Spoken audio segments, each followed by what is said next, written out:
Hi, ladies and gentlemen. George here with another episode of Advanced Squad Leader Tips and Tactics. And today, again, I'm not going to do anything scenario based, but what I'd like to talk to you about is two things. But before we go any further, a word from our sponsor. That was quick. We don't have a sponsor, so let's get right down to the action. No fireworks, no sponsor, just a lot of useful information. So the two things I'd like to talk to you about is an indispensable rule that everybody should know about and keep in your back of your heads while you're playing any scenario involving infantry and armor combined arms. And the second thing I'd like to talk to you about is the rule I dislike the most, or you can say my pet peeve rule of Advanced Squad Leader. So let's get right on to the first item, the indispensable rule that everybody should know about. So here we got Colonel Hipoff or Major Hipoff with a half squad and an HMG. Let's conceal them. Okay. Now let's say by some miracle the German player with the lonely squad and an LMG managed to advance without getting inflicted with uh, any fire from his adversary at all. For one reason or another, the Russian player chose not to fire on him. Now, they're poised like this, and the objective is somewhere past this point. Um, and the German player is now at a dilemma as to how to advance in open ground without getting decimated. So there's a couple of things you can do. You can do an armored assault, but then the armored assault will limit your uh, the the movement of your armored fighting vehicle, and it won't be beyond 4 hexes if using regular movement. And if the unit becomes CX, your armored fighting vehicle will be limited to 6 hexes. So armor assault is covered in chapter D as in dog 9.31, and it essentially gives the infantry unit a +1 DRM, uh, the protection that they would otherwise get for being underneath the AFV. Um, so advancing in the open would be cancelled out. +1 for being under a vehicle, -1 for um, uh, for non-assault movement. That would effectively cancel out any negative DRMs that can be imposed upon your advancing infantry. However, we have a leader here with a -2 modifier. So here's the indispensable rule everybody should know about. A7.212. So let's write it down using our fancy fonts here so we can recall it. Why not type it in Word? Um, this is not something I've actually done with the fountain pen. So let's go to Amir Yusuf and get a little bit larger font. So it's a even larger font, please. Let's see. There you go. So let's type that again.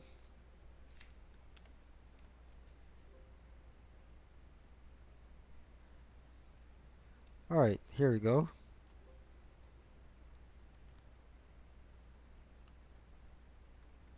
A 7.212. Target, selection, limits. So how does this work? How it would work is you start your AFE for 1, okay, 2 to go there, 3, 4, 5, 6, 6 to change cover arc, 7, 8 to go into vehicular bypass, 9 to stop and delay. And now these fellows have a shot to eliminate you if they want to go um, expose themselves, unconceal themselves, and attack the armored fighting vehicle. Now, I hate to tell you this, using the um, CCV value, they have an average shot at destroying the AFV. So how do I get that? Let's look at the charts. CCV value for a half squad is 3. The SMC can add his 2 for a combined attack of 5. Add the -2 leadership DRM. That makes it a 7, but +2 because the vehicle is still considered to be in motion. So they will need a 5. By the time close combat comes around, they will have the average shot of 7 because your vehicle will cease to be in motion. However, in the meantime, guess what happens? They cannot, by virtue of A7.212, they cannot fire outside of their hex. If at any time your units are found to be with a unit inside their hex, and this guy is considered to be inside their hex, they have no choice per A7.212 than to fire only at the units that are inside their hex. So now this fellow, providing there's no other unit that can see them, this squad can advance 1, 2, 3, and 4 unhindered, unimpeded, and no way that this fellow can interdict or shoot him using the 50 cal of 8 firepower with down 2. Down 4 if they're moving completely in the open. And then what would happen is these fellows would go into close combat. Now, when you have close combat, that's a different story. And close combat against an armored fighting vehicle is another topic in itself. But the important thing is that you have you have the means of advancing infantry into this hex, and there is non-sequential close combat against the AFE, but the point of this presentation is only to show you how you can lock somebody's attention into their own hex and then subsequently advance your infantry close enough to eliminate them. So that's A7.212. Now on to my pet peeve. My pet peeve rule. And my pet peeve rule is essentially A16, battlefield integrity. I dislike that rule with a passion. Essentially, this rule evolved and was first introduced in Cross of Iron. And the creators of Advanced Squad Leader, coming from Squad Leader and Cross of Iron and all the other gamettes, found it fit to introduce this rule and put it in play as an optional rule, mind you. So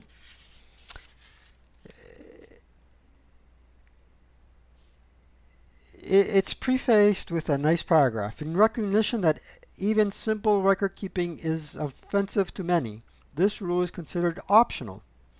Battlefield integrity rules are never used in any scenario where either side begins play with less than 10 squad equivalents. However, occasionally, battlefield integrity will apply to only one side, as indicated by the presence or absence of the bracketed total number of MMC BPV in the starting OB for each side on the turn record chart. And essentially what this rule entails in the basic game in COI, it was very draconian. After a certain percentage of value losses, essentially all the units on that side that incurred these massive losses would have their morale reduced. In Advanced Squad Leader, it's not so harsh as your morale doesn't necessarily decrease. It is your ELR that decreases. So you still have a fighting chance that your unit will pass its morale check. It will not ELR and it will not reduce to a lower quality unit. But just the same, the amount of record keeping involved. If you're a statistician or you like probabilities and you like playing with spreadsheets, great.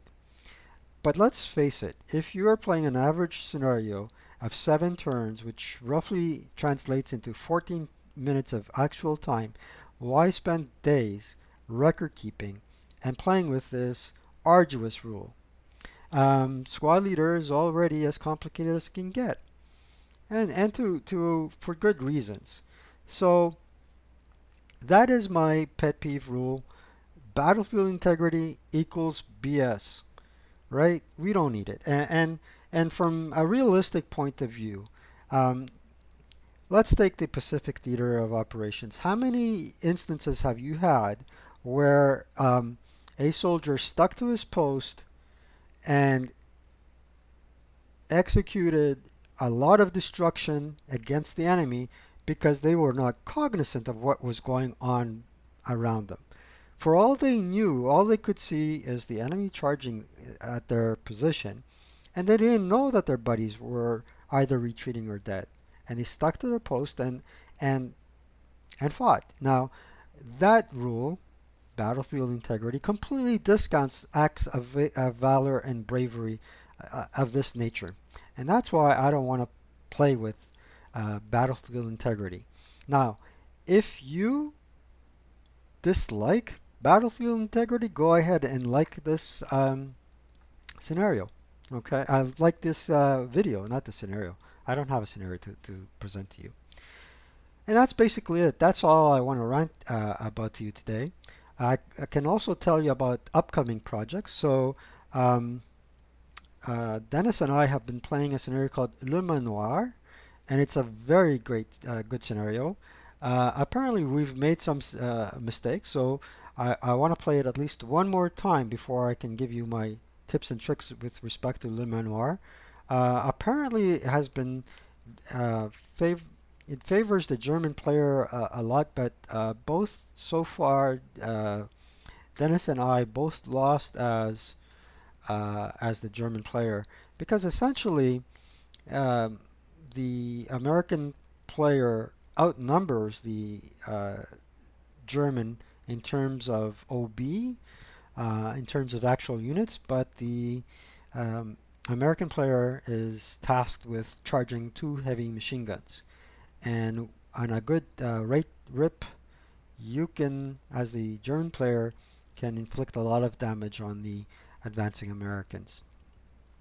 So we'll see some interesting tips and tricks, I hope, in the next segment. I'm also trying to get back to a couple of projects, including one where I am designing some Italo-Greco scenarios for Starter Kit. So more on that in the future. I hope in the near future. We'll see. And once again, I'd like to thank you for subscribing. It's really wonderful to see more people that can fit in a telephone booth or a Volkswagen Beetle watch my videos. Um, it's really great. I appreciate all your support in subscribing to this channel. And with that, I'd like to wish everybody a great weekend, all my Canadian friends, a great Thanksgiving, and see you next time. Take care.